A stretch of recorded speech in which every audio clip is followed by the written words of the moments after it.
Boa noite! Bom a gente estar juntos aqui hoje. Vocês tiveram uma boa semana? As mulheres com certeza tiveram um ótimo sábado, né? Mas os homens também tiveram uma boa semana, um bom sábado, ainda que não tenhamos tido um evento especial. Mas cada dia é especial se você está aprendendo alguma coisa que Deus está querendo ensinar para você. Talvez através da palavra, talvez através de um amigo, talvez através de uma situação no trabalho ou em casa. Até com os nossos filhos a gente aprende algumas coisas, né? Às vezes a gente aprende como não agir, né? Mas a gente aprende, né? Estou brincando. Então, nós temos feito aqui no mês de novembro uma série sobre respostas à mensagem. Então nós temos visto ao longo desse mês diferentes respostas que na verdade as pessoas tendem a ter com respeito à mensagem que Jesus nos trouxe, e respostas que talvez nós deveríamos ter. Na primeira semana nós falamos sobre a resposta que alguns acabam tendo e que não é a resposta esperada, que é a resposta da religiosidade, né, de estarmos preocupados com uma imagem bastante religiosa para impressionar a pessoa ao nosso lado. Na segunda semana falamos sobre a resposta que pode ser o emocionalismo, que também não é a resposta que Deus espera de nós. Semana passada a gente falou sobre a resposta que é esperada de estar sendo dirigido pelo Espírito Santo e falamos um pouquinho sobre o que significa isso. E hoje nós vamos estar falando sobre a resposta que é esperada de Deus, que é deixar de amar esse mundo. Deixar de amar esse mundo. Crescendo, havia uma canção que a gente cantava na igreja da qual eu fazia parte. E essa canção me marcou muito, não somente por causa da canção que era familiar, mas porque meu pai sempre comentava que essa era uma das canções favoritas dele. E essa canção, eu só fiquei sabendo hoje, na verdade ontem, que o nome dessa canção é O Exilado. Eu conheci o refrão da canção, mas eu não sabia que o nome era O Exilado.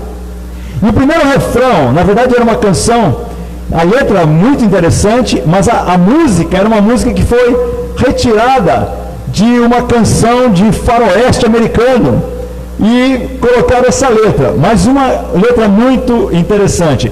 E nesse refrão, nessa primeira parte da canção, dizia assim: da linda pátria estou bem longe, cansado estou, eu tenho de Jesus saudade, ó quando é que eu vou, passarinhos, belas flores, querem me encantar, são vãos terrestres esplendores, mas contemplo o meu lar.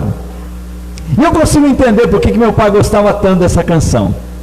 Mas a parte que me chama a atenção nessa canção é essa parte aqui: passarinhos, belas flores, querem me encantar. Com certeza nesse mundo existem algumas coisas muito encantadoras. Existem coisas realmente muito encantadoras. Você sai para passear, talvez você se depara com o nascer do sol, ou com o pôr do sol, ou com os pássaros. Eu fico impressionado aqui em Goiânia, por exemplo, com alguns pássaros que você encontra. Eu saio num determinado parque, para caminhar num determinado parque, perto da minha casa, e araras passam continuamente ali quando o sol está nascendo, e elas acabam ficando numa determinada árvore, todas elas juntas, muito barulhentas e coloridas demais, muito belas. Existem muitas coisas que podem nos encantar sobre esse mundo. No entanto, esse mundo, se nós de fato estamos interessados em saber da realidade dele, nós vamos ver que esse mundo é mau e que esse mundo está sob o domínio de Satanás. Mas como assim, Alcides? Quando Jesus estava passando pela tentação lá em Mateus capítulo 4, e ele é tentado por Satanás, Satanás oferece os reinos da terra que pertenciam a ele. Ele fala: está aqui, posso te dar todos esses reinos, pertencem a mim. Essa é a verdade. Esse mundo não é território espiritual, onde, obviamente, Deus é todo-poderoso, mas existe alguém que está dominando sobre esse mundo, nesse momento. E esse é Satanás. Por mais que nós possamos apreciar algumas coisas desse mundo, a verdade é que esse mundo está sob o domínio de Satanás. No entanto, e isso é a coisa mais impressionante, a maioria das pessoas que se dizem cristãs ainda estão muito apaixonadas por esse mundo. E aí, como é que eu sei disso? Bom, eu sei disso porque elas querem muito as coisas desse mundo. Elas ainda desejam muito as coisas que esse mundo pode oferecer. Inclusive, algumas igrejas, parte da sua doutrina é dizer que o mundo, na verdade, vai ser o local onde os salvos vão residir. Como se esse mundo aqui fosse a melhor coisa que existe no universo. Na verdade, se você olha as estrelas do céu, se você olha a imensidão do universo, se você olha a maneira incrível como esse universo é construído, você fala, o mundo não é nada. Mas as pessoas são tão apegadas a esse mundo que elas querem até criar uma doutrina que aqui é onde vai estar a eternidade. Mas seja como for, o enfoque de Jesus nunca foi da gente ter um mundo melhor. O enfoque de Jesus foi da gente ter uma eternidade melhor. Muitos acham que cristianismo veio ao mundo porque o cristianismo ia transformar o mundo. O mundo tem recebido o cristianismo há 2000 anos. E o mundo, ainda que você possa olhar de algumas formas, talvez alguma melhoria aqui e ali, o mundo continua mal, muito mal. Você pode pegar aí as estatísticas e você vê, por exemplo, só vou dar um exemplo aqui, os casos de pessoas sexualmente violentadas todo dia, na verdade. E eu poderia ir de pessoas que são assassinadas, eu poderia falar de pessoas que são torturadas, eu podia falar de o tipo de exploração que existe entre o ser humano. Você ainda acha que esse mundo é bom? Depois de 2000 anos o mundo continua ruim. Na verdade, o que Deus quer e o que Jesus queria é que as pessoas fossem transformadas. Se nós pudéssemos ter todas as pessoas do mundo transformadas, ok, o mundo seria bom. Mas o mundo está longe de ter todas as pessoas transformadas. Na verdade, Jesus disse que o caminho que leva à perdição é largo, e muitos são os que entram por ele. Mas o caminho que leva à salvação é estreito, e poucos entram por esse caminho. Jesus não se enganou, não se iludiu. Porque são poucos, na verdade, que escolhem a mudança verdadeira. Mas alguns acham que a resposta que realmente Deus espera de nós é que nós possamos, de alguma forma, desejar esse mundo, porque esse mundo pode ser transformado. Por isso pessoas se envolvem com tantas maneiras de tentar melhorar o mundo. Uma das coisas que as pessoas se envolvem, têm se envolvido tanto recentemente, é política, né? Alguns acham que realmente política é a resposta. Se nós tivermos o governo certo, aí a gente vai ter um mundo melhor e, consequentemente, nós temos, de fato, fazendo a vontade de Deus aqui nessa terra. Eu queria que você abrisse sua Bíblia em João capítulo 18. João 18, a gente tem uma passagem aqui extremamente interessante. João capítulo 18, vai ficar mais interessante se você puder compartilhar comigo aí essa escritura. João 18, versículo 33, nós vamos ver algumas passagens aqui no livro de João hoje. João capítulo 18, 33 diz o seguinte, aqui é um político falando aqui, e ele está numa interação aqui com Jesus. Então nós temos Jesus conversando com um político. O nome desse político era Pilatos, tá? Ele era governador ali da região, tá? Então você pode pegar aí um governador qualquer aí da sua preferência e, colocar o nome dele. Ele estava aqui conversando com Jesus, um político. Pilatos então voltou para o pretório, chamou Jesus e ele perguntou: você é o rei dos judeus? É isso que político está preocupado, é quem é que está no poder. Político está preocupado com isso, quem é que está no poder? A preocupação dele não era se Jesus estava falando que era certo, se Jesus estava ensinando a verdade, era quem é que está no poder. Você está no poder, Jesus? Você é o rei dos judeus? Versículo 34, perguntou-lhe Jesus, essa pergunta é tua, os outros se falaram a meu respeito? Respondeu Pilatos, acaso sou judeu? Foram o seu povo e os chefes dos sacerdotes que o entregaram a mim. O que foi que você fez? Disse Jesus, o meu reino não é desse mundo. Pilatos, fica tranquilo, Pilatos. Não vim aqui para concorrer ao cargo de governador da Judéia, Pilatos. Eu não tenho essa preocupação. Minha preocupação, Pilatos, não é com o poder aqui nesse mundo. Não estou preocupado em ser presidente, governador, prefeito. Na verdade, num determinado momento, as pessoas estavam tão encantadas com Jesus, queriam fazer dele rei. E o que ele fez? Ele escapou, saiu batido, porque não era esse o propósito. No entanto, alguns abraçam essa causa da política como se fosse a maior obra cristã que eles pudessem estar fazendo. Se fosse a maior obra cristã, por que Jesus não se envolveu com isso? Jesus estava preocupado com o indivíduo. Minha resposta e sua resposta à mensagem dele. E a resposta não era o envolvimento político. Quando ele fala aqui, nessa passagem, ele fala, olha que interessante, ele fala, Jesus disse, o meu reino não é desse mundo. Se fosse, os meus servos lutariam para impedir que os judeus me prendessem. Esses servos do qual Jesus está falando aqui, meus amigos, não são a meia dúzia de discípulos que ele tinha ali acompanhando ele, não.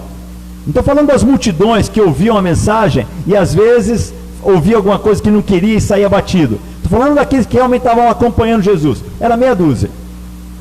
Jesus não estava falando desses servos, não.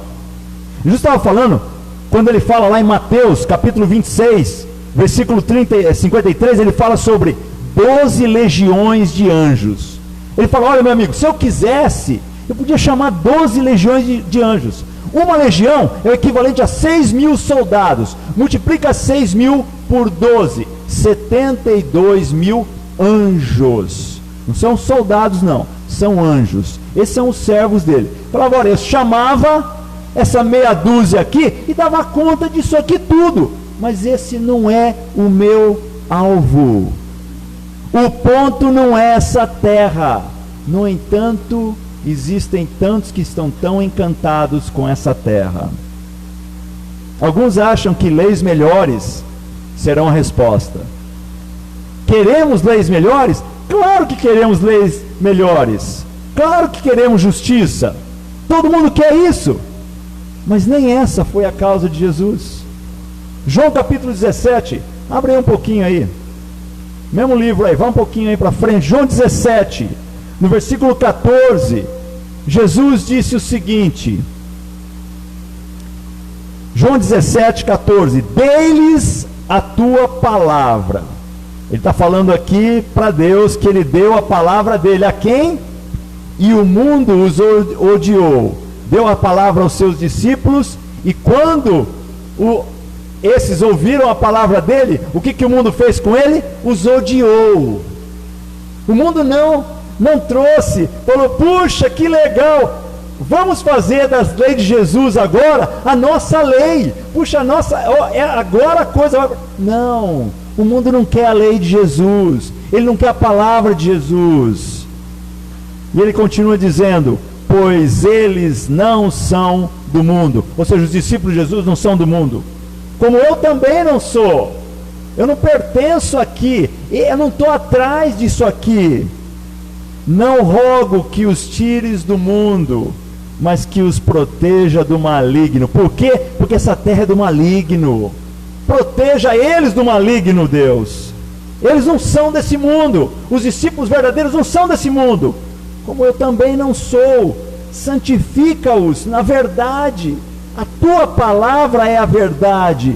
Assim como me enviaste ao mundo, eu os enviei ao mundo. Ou seja, Deus enviou Jesus para trazer esperança para as pessoas aqui nesse mundo. E ele fala: eu também vou enviar os meus discípulos para esse mundo, para trazer esperança para as pessoas. Todos nós queremos leis justas, mas essa também não foi a causa de Cristo. Ele trouxe a palavra dele e o mundo rejeitou. Se o mundo quisesse real justiça, o mundo teria aceito as palavras de Jesus, estaria vivendo e praticando as palavras de Jesus. Você não vê isso, meu amigo. Você não vê, está longe disso.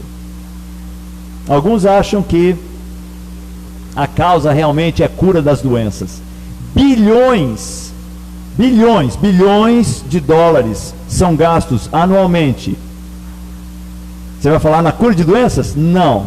Na pesquisa? Não. Isso é muito mais. Está na casa talvez de trilhões. Mas só para produtos que vão ajudar as pessoas a não envelhecerem. Bilhões. 2030, a expectativa é que estejam sendo gastos aí em torno de 50 bilhões de dólares por ano, só em produtos para rejuvenescimento. Por quê? Porque as pessoas querem ficar nessa terra, elas adoram aqui. Não, quanto mais tempo eu ficar aqui, melhor. Um apego enorme a esse mundo. Isso é cristão? Não, isso não é cristão. Jesus não teve apego a esse mundo.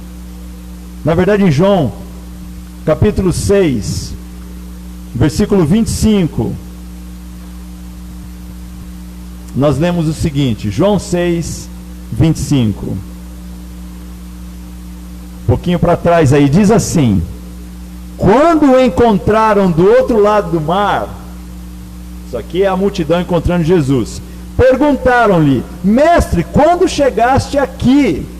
Porque o que estava acontecendo aqui é que Jesus tinha multiplicado os pães e os peixes e tinha alimentado 5.000 homens. O pessoal tinha estado com a barriguinha cheia, foram alimentados. Versículo 26, Jesus respondeu: a verdade é que vocês estão me procurando não porque viram os sinais milagrosos, mas porque comeram os pães e ficaram satisfeitos. Não trabalhem pela comida que se estraga, mas pela comida que permanece para a vida eterna, a qual o Filho do Homem dará a vocês. Deus o Pai, nele colocou o seu selo de aprovação. Onde é que Deus coloca o selo de aprovação dele? Nessa comida aqui terrena? Não, na espiritual. Qual é o alimento que Deus valoriza? É o espiritual. Devo correr atrás das coisas aqui desse mundo? Não, você deve correr atrás das coisas espirituais. É isso que ele está falando. Jesus tinha multiplicado pães. O pessoal estava feliz, porque o pessoal quer pão. Qual é a parte da mensagem de Jesus que eu e você não entendemos, que faz com que a gente continue ainda correndo tanto atrás desse mundo? Qual é a parte que a gente não entende? Ou a gente está querendo se enganar? Me engana que eu gosto. Quero me enganar. Estou preocupado com as coisas do mundo, mas amo esse mundo que não tem outra coisa. Ah, eu quero tanto esse mundo. João foi aquele que escreveu, o apóstolo que escreveu o Evangelho de João, mas ele escreveu também algumas cartas depois disso. Quando ele estava exilado numa ilha chamada Patmos, ele escreveu algumas cartas que foram cartas circulares. Depois escreveu uma outra carta, que é um livro profético do Novo Testamento chamado Apocalipse. E em 1 João, é a primeira carta de João, não o Evangelho. Em 1 João, a gente está quase terminando, versículo 2, capítulo 2, primeira carta de João, capítulo 2, vamos ver o que ele fala aqui no versículo 15, e ele diz assim, 1 João 2,15, se a gente não entendeu ainda a mensagem de Jesus que o próprio João revela, aqui ele explica, ele fala: não amem o mundo, nem o que nele há. Deixa eu explicar aqui para você, caso você não tenha entendido a mensagem de Jesus. Não amem o mundo, nem o que nele há. Se alguém ama o mundo, Ele está falando aqui com cristãos.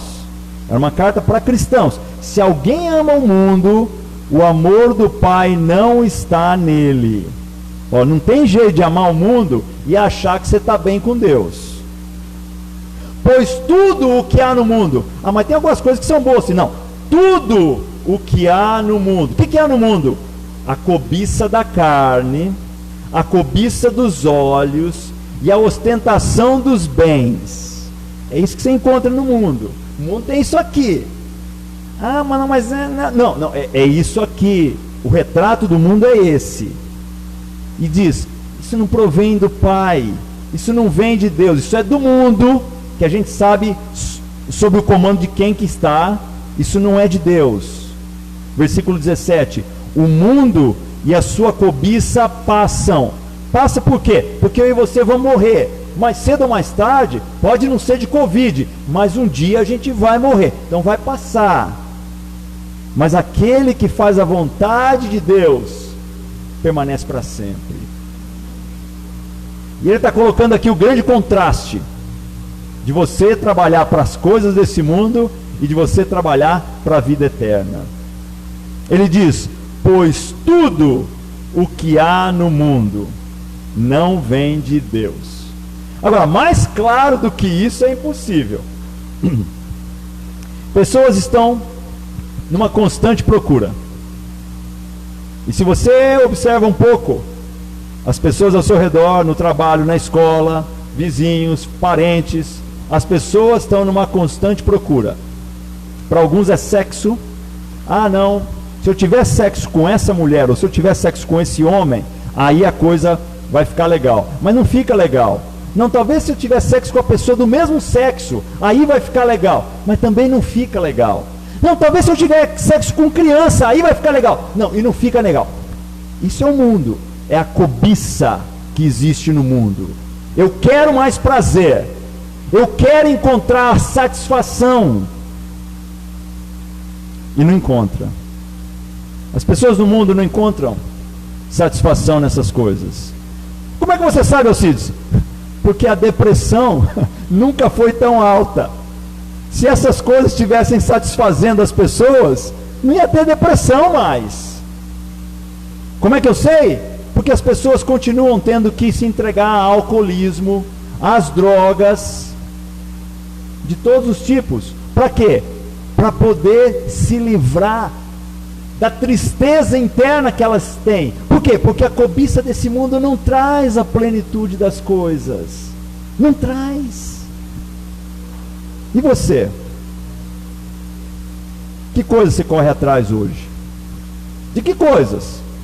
Talvez não seja o sexo. Pessoas hoje são entregues a uma série de coisas. Pode ser comida. Pode ser uma adição às redes sociais.